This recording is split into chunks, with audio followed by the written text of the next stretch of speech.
Hello दोस्तों, कैसे हैं आप सभी। आई एम ओम प्रकाश और स्वागत है आपका JSSC defence zone YouTube channel में। दोस्तों, आज हम सभी बात करने जा रहे हैं सी टेट, जे टेट एवं अन्य टेट की। लेकिन अभी सबसे मोस्ट है हमारी सी टेट, जो जुलाई में होने वाली थी, लेकिन कोविड-19 की वजह से जुलाई में भी आपकी एग्ज़ाम नहीं हो पाई है। उम्मीद है कि अक्टूबर नवंबर में आपकी सी टेट की एग्ज़ाम देखने को मिल सकती है। तो दोस्तों, सी टेट की एग्ज़ाम जो है उसमें मुख्य रूप से 19 नंबर की जो है वो आपका पेडागोजी ही देखने को मिलते हैं। तो दोस्तों, हम लोग जितनी भी वीडियो बना रहे हैं उसमें पेडागोजी को मुख्य रूप से पेडागोजी को फोकस कर रहे हैं, जिसमें कॉन्सेप्ट के साथ हम लोग ट्रिक और टाइवर्ड्स को भी देख रहे हैं, जिसके माध्यम से हम लोग पेडागोजी को सोल्व कर रहे हैं। तो दोस्तों, आज की क्लास में हम बात करने जा रहे हैं ईवीएस की, जिसमें हम प्रीवियस ईयर 2013 की क्वेश्चंस को सोल्व करेंगे जो पेडागोजी का है। और यह पेडागोजी का जो क्वेश्चंस हम लोग सोल्व करने जा रहे हैं, इसमें टाइवर्ड्स के साथ कॉन्सेप्ट है जो बहुत ही अच्छा है। मैं उम्मीद करता हूं कि वीडियो आपको पूरी तरह से समझ में आएगा और आप पूरी तरह से वीडियो को समझकर इससे रिलेटेड जितने भी क्वेश्चंस हैं आप इजी वे बना सकते हैं। और आप आसानी से अगर जब पेडागोजी पे आप कमांड कर लेते हैं, तो हमारे साथ जुड़कर अगर जब आप पेडागोजी को सोल्व कर लेते हैं, तो मैं उम्मीद करता हूं कि आप इजी वे सी टेट को क्रैक कर सकते हैं। तो दोस्तों, अगर जो आप हमारे चैनल पे नए हैं तो हमारे इस चैनल को सब्सक्राइब कर बेल आइकन को ज़रूर प्रेस करें, जिससे आने वाली नई वीडियो का नोटिफिकेशन आप तक पहुंच सके। और मैं उम्मीद करता हूं कि ये वीडियो आपको बहुत ही पसंद आएगा और ये वीडियो आपके लिए बहुत महत्वपूर्ण है। तो आइए दोस्तों, स्टार्ट करते हैं। आज हम प्रीवियस ईयर 2013 की क्वेश्चंस पेपर जो आपकी ईवीएस से ली गई है। तो दोस्तों, आज की फर्स्ट क्वेश्चंस है राष्ट्रीय पाठ्यचर्या की रूपरेखा 2005 प्राथमिक स्तर पर पर्यावरण अध्ययन शिक्षण का प्रमुख उद्देश्य होना चाहिए।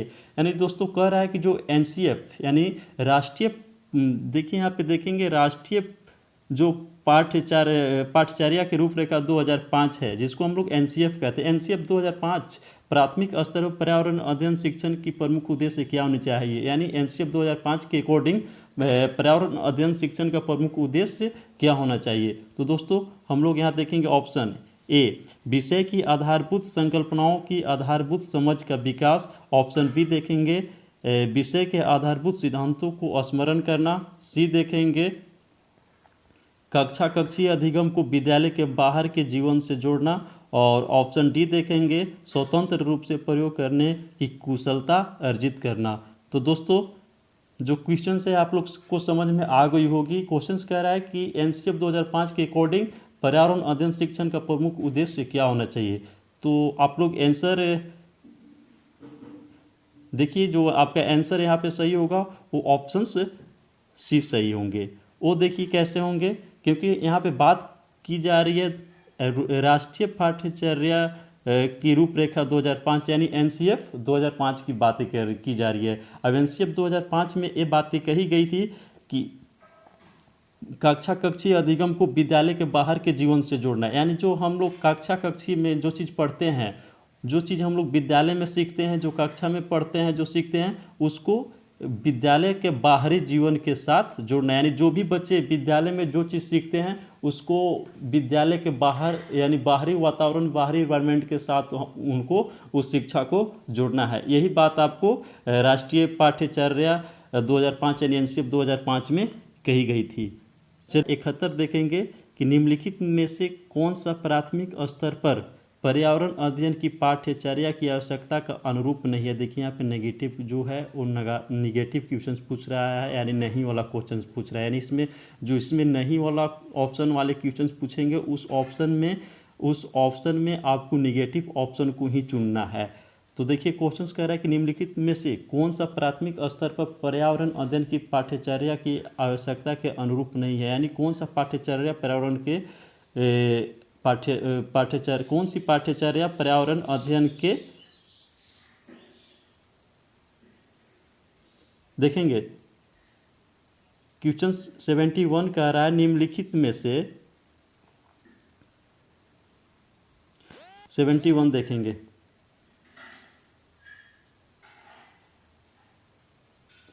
तो हम लोग अब नेक्स्ट क्वेश्चंस देखेंगे 71।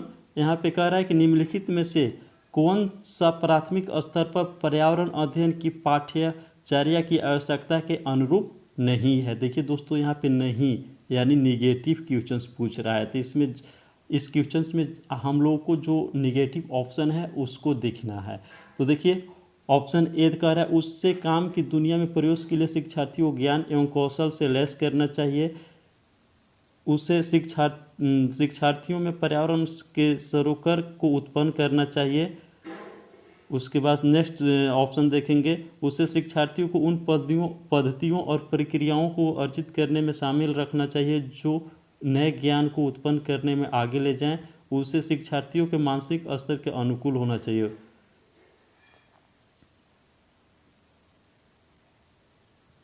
तो देखिए इसका जो ऑप्शन होगा, क्वेश्चंस इसमें देखिए नेगेटिव आपसे पूछ रहा है। क्वेश्चंस कह रहा है कि निम्नलिखित में से कौन से प्राथमिक स्तर पर पर्यावरण अध्ययन की पाठ्यचर्या की आवश्यकता के अनुरूप नहीं है, यानी नेगेटिव क्वेश्चन पूछ रहा है। तो इसमें जो ऑप्शन दिए हैं उसे काम की दुनिया में प्रवेश के लिए शिक्षार्थियों को ज्ञान एवं कौशल से लैस करनी चाहिए। देखिए इसका जो ऑप्शन होगा वो आपका ए ही सही होगा, उसे काम की दुनिया में प्रवेश के लिए शिक्षार्थियों को ज्ञान एवं कौशल से लैस करना चाहिए। नहीं, ये जो ऑप्शन है ये आपका गलत है। क्यों?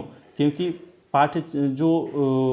पर्यावरण की अध्ययन है उसमें काम की दुनिया में प्रवेश के लिए शिक्षार्थियों को ज्ञान और कौशल नहीं देना है, क्योंकि इसका मुख्य उद्देश्य है दोस्तों कि पर्यावरण का मुख्य उद्देश्य है कि पर्यावरण की हम लोगों को बचाना, यानी पर्यावरण का जो है हम लोगों को क्या करना है, उसको पर्यावरण को हम लोगों को देखभाल करनी है, पर्यावरण को बचाना है। मुख्य उद्देश्य पर्यावरण की ये है, ये नहीं कि पर्यावरण से शिक्षा देकर बच्चों को काम के लिए यानी रोजगार के लिए बढ़ावा देना, ऐसा पर्यावरण का उद्देश्य नहीं है। तो ये आपका 71 क्वेश्चन से समाप्त होती है। चलिए अब नेक्स्ट क्वेश्चन को हम लोग देखते हैं। जो 72 क्वेश्चन है उसको देखेंगे हम लोग। एनसीईआरटी की पाठ्य पुस्तकों में पर्यावरण अध्ययन को उच्च प्राथमिकता और स्थान दिया गया है, यानी 72 क्वेश्चंस को हम लोग देखेंगे एनसीईआरटी की पाठ्य पुस्तकों में, यानी एनसीईआरटी की पाठ्य पुस्तकों में पर्यावरण अध्ययन को उच्च प्राथमिकता और स्थान दिया गया है। क्यों? मतलब कह रहा है कि जो एनसीईआरटी की पाठ्य पुस्तक है वो पर्यावरण अध्ययन में एनसीईआरटी को उच्च प्राथमिकता दिया गया है। क्यों? तो देखिए ऑप्शंस को हम लोग देखेंगे। ऑप्शन ए कह रहा है विषय के आधारभूत संकल्पनाओं की व्याख्या करने के लिए। ऑप्शन बी चिंता और विस्मय के लिए शिक्षार्थियों को अवसर उपलब्ध कराने के लिए। ऑप्शन सी तकनीकी शब्दावली की सटीक परिभाषाएं उपलब्ध कराने के लिए। ऑप्शन डी देखेंगे अधिक संख्या में अभ्यास प्रश्नों को शामिल करने के लिए। देखिए तो जो इसका ऑप्शन सही होंगे वो आपका ऑप्शन बी सही होगा, यानी चिंतन और विस्मय के लिए शिक्षार्थियों को अवसर उपलब्ध कराने के लिए। देखिए क्योंकि जो एनसीईआरटी की जो बुक है जो पर्यावरण अध्ययन से है, तो जब पर्यावरण अध्ययन को बच्चे लोग को पढ़ाया जाएगा तो उसमें बच्चा चिंतन करेंगे, सोचेंगे, थिंकिंग करेंगे, तो ये चीज़ तो सही है, चिंतन विस्मय करेंगे। साथ ही साथ देखिए इस ऑप्शन में आपको अवसर शब्द देखने को मिल रहा है जो पॉजिटिव है, तो ऑप्शन आपका बी ही सही होगा। देखिए और ऑप्शन ए को हम लोग बात करेंगे विषय की आधारभूत संकल्पनाओं की व्याख्या करने के लिए। विषय की आधारभूत संकल्पनाओं, केवल आधारभूत संकल्पनाओं की व्याख्या करने से कुछ नहीं होने वाला है। ठीक, तो ऑप्शन बी ए आपका गलत है। ऑप्शन सी देखेंगे तकनीकी शब्दावली की सटीक परिभाषाएं उपलब्ध कराने के लिए। देखिए तकनीकी, इसके पहले वाले वीडियो में भी मैंने बताया था कि जो तकनीकी है, शब्दावली है, सटीक परिभाषाएं, ये सब आपका नेगेटिव टाइगर्स हैं।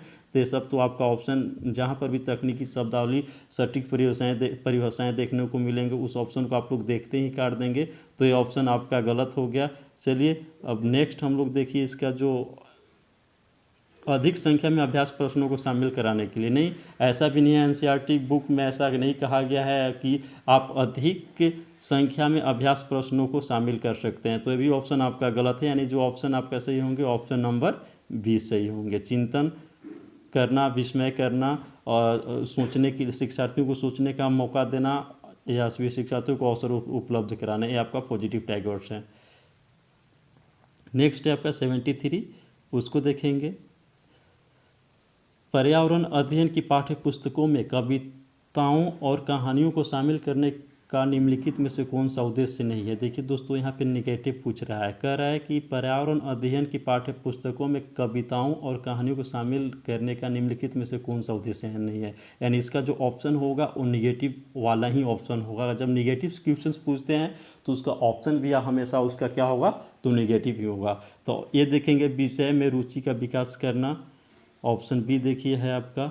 नित्य और एकरस विषय वस्तु में बदलाव करना, ऑप्शन सी देखेंगे शिक्षार्थियों को आनंद और मजा उपलब्ध कराना, ऑप्शन डी देखेंगे शिक्षार्थियों में कल्पनाशीलता और सृजनात्मक योग्यता का बढ़ावा देना। जो इसका सही आंसर होगा वो ऑप्शन नंबर बी आपका सही होगा, यानी नित्य और एकरस विषय वस्तु में बदलाव करना, ये आपका ऑप्शन सही होंगे। यानी जो क्वेश्चंस आपके कह रहे थे, पर्यावरण अध्ययन की पाठ्य पुस्तकों में कविता और कहानियों को शामिल करने का निम्नलिखित में से कौन सा उद्देश्य नहीं है, तो ऑप्शन नंबर बी, नित्य और एकरस विषय वस्तु में बदलाव करना। चलिए आइए देखते हैं हम नेक्स्ट क्वेश्चन 74 देखेंगे। 74, पर्यावरण अध्ययन की एक अच्छी पाठ्यचर्या को बच्चों के प्रति सही, जीवन के प्रति सही और विषय के प्रति सही होना चाहिए।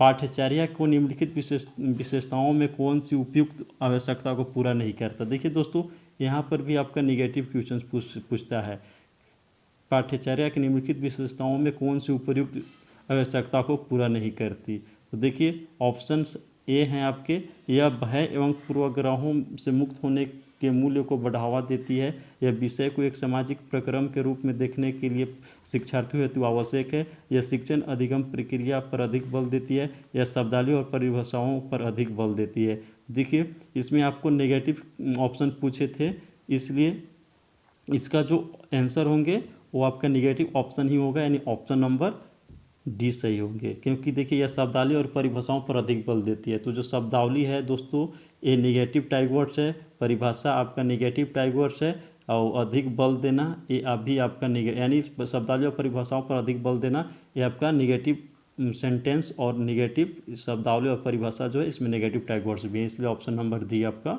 सही होगा।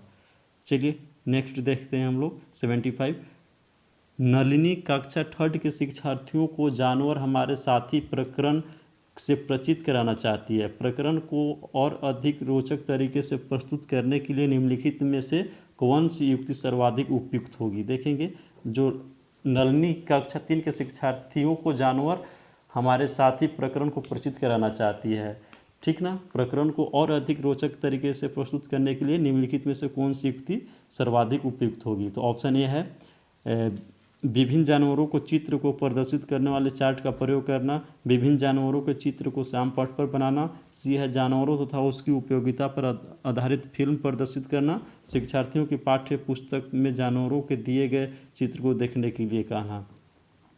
तो दोस्तों देखिए जो इसमें सही जी इसका ऑप्शन होगा वो ऑप्शन नंबर इसमें आपका सही होगा, ऑप्शन नंबर सी, यानी जानवरों तथा उनकी उपयोगिता पर आधारित फिल्म प्रदर्शित करना। देखिए वो कैसे, क्योंकि अगर जब बच्चे लोगों को जानवर से पे आधारित अगर जो आप फिल्म प्रस्तुत करके अगर जो उनको आप दिखाते हैं तो एक तरह से बच्चा उसमें दृश्य श्रव्य हो एक तरह से हो गया, वो सुनेगा भी बच्चा और देखेगा भी, जिसको इंडिविजुअल भी कहा जाता है। तो आपका ऑप्शन नंबर सी जो है वो पॉजिटिव है। और ऑप्शन नंबर ए देखेंगे, विभिन्न जानवरों के चित्र को प्रदर्शित करने वाले चार्ट का प्रयोग करना। आप विभिन्न जानवरों जो विभिन्न जानवर हैं इनका चित्र प्रदर्शित बच्चों लोग के सामने नहीं कर सकते हैं, तो इसलिए वो ऑप्शन तो नहीं कर सकते हैं, तो रोचक नहीं बनेगा। देखिए बी है विभिन्न जानवरों के चित्र को श्याम पट पर बनाना, यह भी पॉसिबल नहीं है कि आप विभिन्न जानवरों को श्याम पट पर बना सकते हैं, चित्र बना सकते हैं, पॉसिबल नहीं है। ऑप्शन अब हम लोग डी देखेंगे, विद्यार्थियों को पाठ्य पुस्तक में जानवरों को दिए गए चित्रों को देखने के लिए कहना। क्योंकि देखिए है क्या कि आप बच्चे लोग को पाठ्य पुस्तकों में दिए गए जानवरों को देखने के लिए कहेंगे तो उसमें अधिक से अधिक चित्र को नहीं देखेंगे। और है क्या कि अगर जब बच्चे को केवल एक ही पुस्तक का कि वो केवल पुस्तक से रिलेटेड ही जानवर को देखने के लिए कहेंगे तो उन लोग ज़्यादा इंटरेस्ट नहीं लेंगे, क्योंकि वो चीज़ तो उन लोग बार बार देख रहे हैं। इसलिए अगर जब बच्चे लोग के सामने हम लोग जानवरों से रिलेटेड एक उसकी आधारित एक फिल्म को प्रदर्शित करते हैं तो बच्चा ज़्यादा इंटरेस्ट लेगा और बच्चा उसको ज़्यादा ध्यान से देखेगा। देखिए 76 क्वेश्चन है, 76 क्वेश्चन है। कक्षा 5 के की एनसीईआरटी की पर्यावरण अध्ययन की पाठ्य पुस्तक में प्रत्येक पाठ के अंत में एक खंड को शामिल किया गया है, हम क्या समझें। यह सुझाव दिया गया है कि इस खंड में शामिल प्रश्नों के उत्तर का सही या गलत के रूप में आकलन नहीं किया जाएगा। यह परिवर्तन इसलिए किया गया है क्योंकि इस स्तर पर बच्चा सही उत्तर नहीं सीख सकेगा। यह आकलन में शिक्षकों की सुविधा बढ़ाता है या जानने में शिक्षक की सहायता करता है कि बच्चों कैसे सीख रहे हैं। यह आकलन विषय निष्ठा को कम करता है। देखिए जो क्वेश्चंस कर रहा है, क्वेश्चन पे ध्यान देंगे। कक्षा 5 के एनसीईआरटी की पर्यावरण अध्ययन की पाठ्य पुस्तक में प्रत्येक पाठ के अंत में खंड को शामिल किया गया है, हम क्या समझेंगे। यानी जो एनसीईआरटी की बुक होती है उसकी लास्ट में एक खंड दिया हुआ रहता है जिसमें लिखा रहता है कि हम क्या समझें। यह सुझाव दिया गया है कि इस खंड में शामिल प्रश्नों के उत्तर का सही या गलत के रूप में आकलन नहीं किया जाएगा। यह परिवर्तन इसलिए किया गया है क्योंकि इस स्तर पर बच्चों को सही उत्तर नहीं लिख सकेंगे। यह आकलन में शिक्षकों की सुविधा बढ़ाता है या जानने में शिक्षक की सहायता करता है कि बच्चे कैसे सीखते हैं। जो ऑप्शन होगा सही वो आपको सी सही होगा। उससे यह पता चलता है शिक्षक को कि उससे बच्चा कैसे सीखता है, यानी हम कैसे समझेंगे। यह देखिए कर हम कैसे समझेंगे। यह सुझाव दिया गया है कि इस खंड में शामिल प्रश्नों को सही गलत के रूप में आकलन नहीं किया जा सकता। परिवर्तन इसलिए किया गया क्योंकि इस स्तर पर बच्चे सही उत्तर नहीं सीखेंगे। देखिए गलत है, नहीं है, निगेटिव है, तो ऑप्शन ऐसी गलत है। आकलन में शिक्षकों की सुविधा बढ़ाता है, ऐसा कुछ भी नहीं है कि शिक्षक को आकलन से वैसा कुछ मतलब नहीं है। और उससे जो पाठ के अंत में दिया है उससे बच्चा शिक्षक जो है बच्चा का आकलन नहीं करते हैं। हाँ, बच्चा उससे जो क्या फ़ायदा होगा, उससे फ़ायदा ये होंगे कि यह जानने में शिक्षक को सहायता करता है कि बच्चा कैसे सीख रहे हैं। जो उसमें कार्य दिया हुआ रहता है पाठ के अंत में उसको बच्चे करते हैं तो शिक्षक को ये पता चलता है कि बच्चे सीख रहे हैं तो कैसे सीख रहे हैं। चलिए आइए नेक्स्ट क्वेश्चन को अब हम लोग देखते हैं। प्रयोगशीलता खोजना, जांच पड़ताल और प्रश्न पूछना पर्यावरण अध्ययन के सक्रिय अधिगम के अनिवार्य तत्वों का निर्माण करते हैं। एक शिक्षक खाना जो हमें खाना चाहिए की संकल्पना के बारे में बताने के लिए निम्नलिखित गतिविधियों की व्यवस्था करता है। ऑप्शन ए, श्याम पट पर उस प्रकार के सभी भोज्य पदार्थों को चित्र बताता है। ऑप्शन बी, विभिन्न भोज्य पदार्थों के उदाहरण देता है, प्रत्येक में अनिवार्यता तत्व बताता है। सी, शिक्षार्थियों से कहता है कि सभी संभावित स्रोतों से संबंधित जानकारी एकत्र करें। डी, प्रकरण पर एक वीडियो दिखाता है। देखिए क्वेश्चंस कह रहा है कि प्रयोगशीलता खोजना, जांच पड़ताल और प्रश्न पूछना पर्यावरण अध्ययन की सक्रिय अधिगम के अनिवार्य तत्वों का निर्माण करता है। एक शिक्षक खाना जो हमें खाना चाहिए की संकल्पना के बारे में बताने के लिए निम्नलिखित गतिविधियों की व्यवस्था करता है। तो जो इसका सही ऑप्शन होगा दोस्तों, वो ऑप्शन आपका सही होगा, ऑप्शन नंबर सी। इसमें कह रहा है कि शिक्षार्थियों से कहता है कि सभी संभावित स्रोतों से संबंधित जानकारी एकत्र करें। यानी इसमें देखिए जो स्टूडेंट हैं एक्टिव हैं, यानी एक स्टूडेंट को कार्य करने के लिए कहा जा रहा है। और जहाँ पर भी जिस ऑप्शन में लगे कि शिक्षार्थी यानी स्टूडेंट एक्टिव है वो ऑप्शन आपका हमेशा सही होता है। यानी इसमें शिक्षार्थियों कहा जा रहा है कि उससे संबंधित स्रोतों से आप जानकारी प्राप्त यानी जानकारी एकत्र कर रहे हैं, यानी स्टूडेंट कहा जा रहा है। तो स्वाभाविक है कि जब स्टूडेंट को बोला जा रहा है तो स्टूडेंट उस काम को खुद से करेंगे, यानी स्टूडेंट्स वहाँ पे एक्टिव हैं। तो इस कंडीशन में आपका ऑप्शन नंबर सी सही होता है। चलिए नेक्स्ट देखते हैं। उपर्युक्त 4 गतिविधियों में से कौन सी सक्रिय, अच्छा चलिए ठीक है। हाँ, नेक्स्ट क्वेश्चन देखते हैं। कक्षा 4 के शिक्षार्थियों को हवा सब जगह है प्रकरण पढ़ाते समय गीतिका निम्नलिखित गतिविधियों को करने की योजना बनाती है। यानी कक्षा 4 के शिक्षार्थियों को हवा सब जगह है, यह प्रकरण पढ़ाया जा रहा है तो गीतिका निम्नलिखित गतिविधियों को करने की योजना बनाती है। ऑप्शन ए, शिक्षार्थियों को क्षेत्र भ्रमण पर ले जाती है, विशिष्ट उदाहरणों से संकल्पना की व्याख्या, संकल्पना को समझने के लिए मल्टीमीडिया कैप्सूल का प्रयोग, प्रकरण से संबंधित प्रश्न पूछना। क्वेश्चन कह रहा है कि कक्षा 4 के शिक्षार्थियों को हवा सब जगह है प्रकरण पढ़ाते समय गीतिका निम्नलिखित गतिविधियों करने की योजना बनाती है। फिर क्या कह रहा है, उपर्युक्त प्रस्तावित गतिविधियों में कौन सी प्रकरण को प्रभावित तरीका से पढ़ने के लिए सार्थक नहीं, यानी देखिए सार्थक नहीं है, इसमें भी आपको निगेटिव ऑप्शन पूछ रहे हैं, कौन सा सार्थक नहीं है। तो देखिए जो इसका ऑप्शन होगा वो आपका ऑप्शन जो सही होंगे वो ऑप्शन आपका सही होगा, विशिष्ट शिक्षार्थियों को क्षेत्र भ्रमण पे ले जाना। ऑप्शन नंबर ए आपके सही होंगे। क्यों, कैसे कि देखिए हवा सब जगह है, हवा सब जगह यह प्रकरण को पढ़ाया जा रहा है, तो शिक्षार्थी को क्षेत्र भ्रमण पर ले जाने से कोई विशेष फायदा है नहीं। इसलिए नहीं है क्योंकि हवा सब जगह है, तो आप शिक्षार्थी को कहीं पर भी ले जाएं उससे कोई फर्क नहीं पड़ता है। तो ऑप्शन नंबर ए आपका सही होगा, क्योंकि इसमें ऑप्शन नंबर जो इसमें पूछ रहा था वो निगेटिव ऑप्शन पूछ रहा था, जो निगेटिव ऑप्शन है वो आपका है ए, शिक्षार्थियों को क्षेत्र भ्रमण पर ले जाना। बाकी इधर क्या ऑप्शन देखिए सही है आपके, विशिष्ट उदाहरणों के लिए संकल्पना की व्याख्या, यानी देखिए संकल्प अगर जो हवा सब जगह है इससे रिलेटेड आप व्याख्या करते हैं तो उससे बच्चों को सीखने को मिल जाएंगे। फिर देखिए ऑप्शन सी है संकल्पना को समझने के लिए मल्टीमीडिया कैप्सूल का प्रयोग करना, ये भी आपका ऑप्शन सही है। और उसके बाद डी, प्रकरण से संबंधित प्रश्न पूछा, अगर हवा सब जगह इससे रिलेटेड अगर जो बच्चे प्रश्न पूछते हैं तो ये भी ऑप्शन आपका सही है।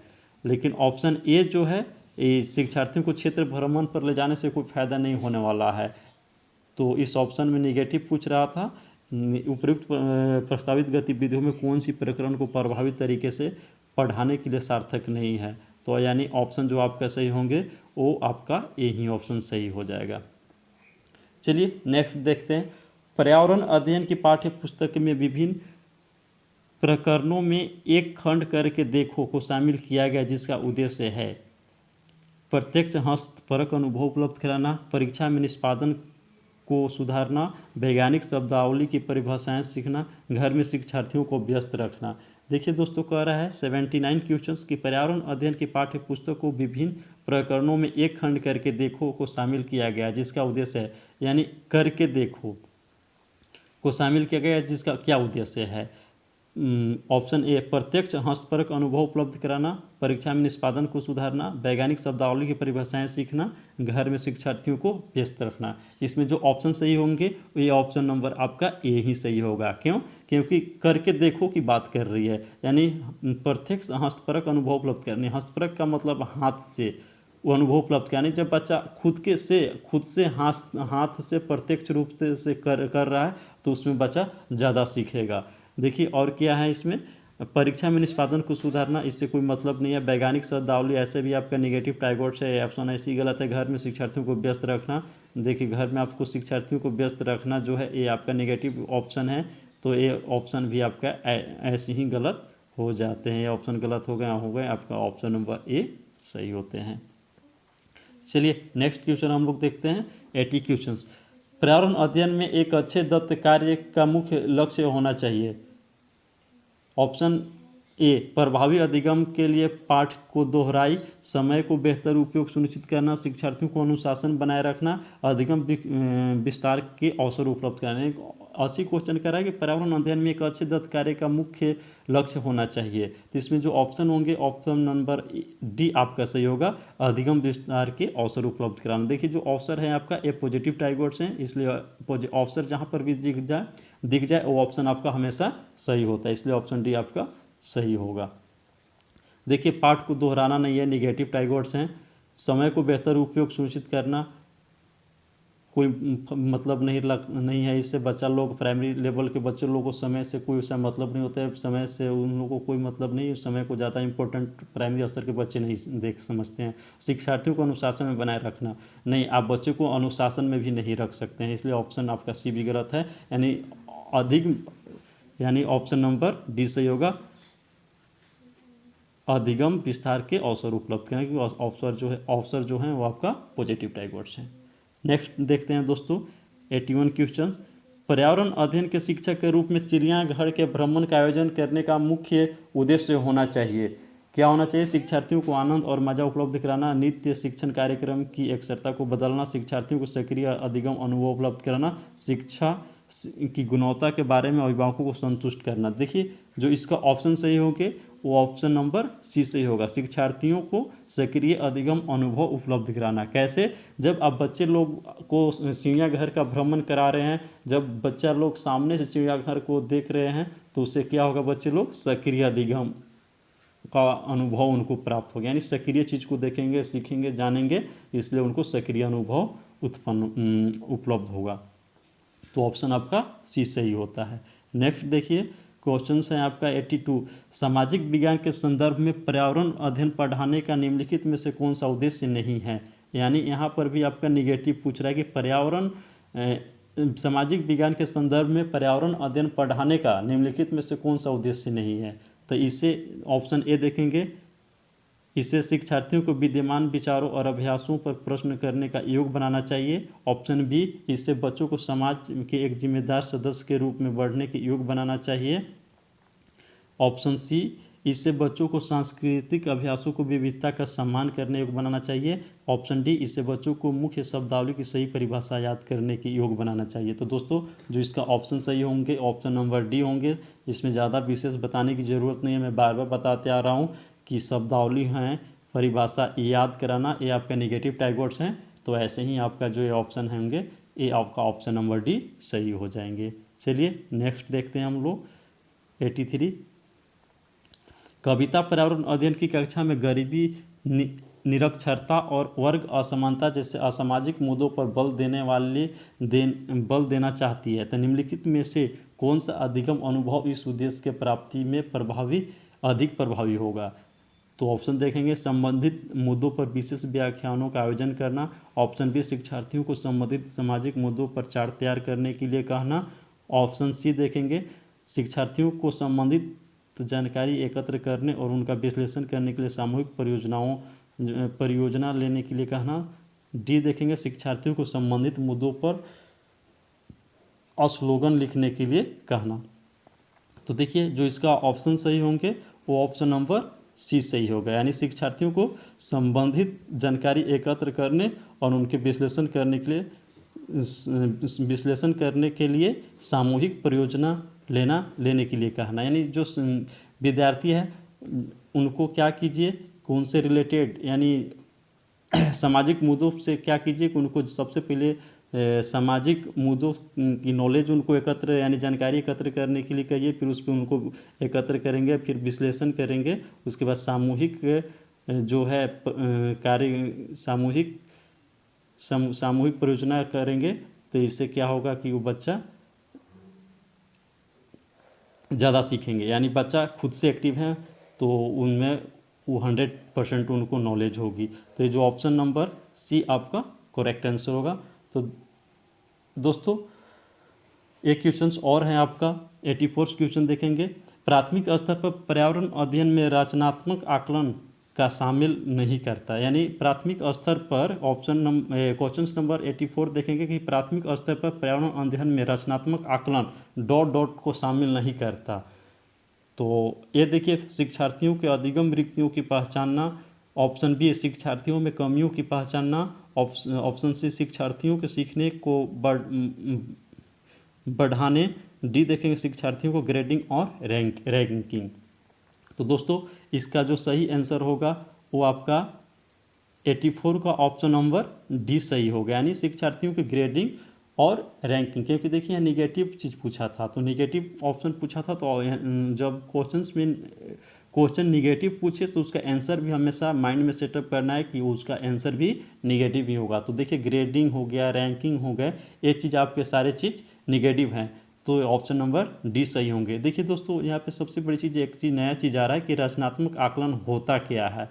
दोस्तों इसको हम लोग सीख लेंगे कि रचनात्मक आकलन का मतलब क्या होता है। तो दोस्तों रचनात्मक आकलन का मतलब होता है बच्चे में सीखने में कोई कमी रह गई है। अगर जो बच्चा कुछ सीख रहा है उसमें कुछ कमी रह गई है तो उसको पता लगाना ही रचनात्मक आकलन कहते हैं। यानी बच्चा कोई चीज़ सीख रहा है और वो शिक्षक उस चीज़ को पता लगा लेता है और उसका पता लगाकर उसको उपचारात्मक शिक्षा उसको दे दी जाती है। तो यही होता है आपका रचनात्मक आकलन। यानी सिंपल अवे में देखेंगे कि रचनात्मक आकलन मीन्स होता है बच्चों को सीखने में जो प्रॉब्लम हो रही है उसको पता करना। तो दोस्तों आज हम 15 क्वेश्चन से EVS से पैडागोजी 2013 के प्रीवियस ईयर्स का कर चुके हैं। अगर जो आपको ये वीडियो पसंद आया होगा तो लाइक ज़रूर करेंगे और अपने दोस्तों के साथ ज़रूर शेयर करेंगे, और हमारे चैनल पे नए हैं तो आप लोग ज़रूर विजिट करें।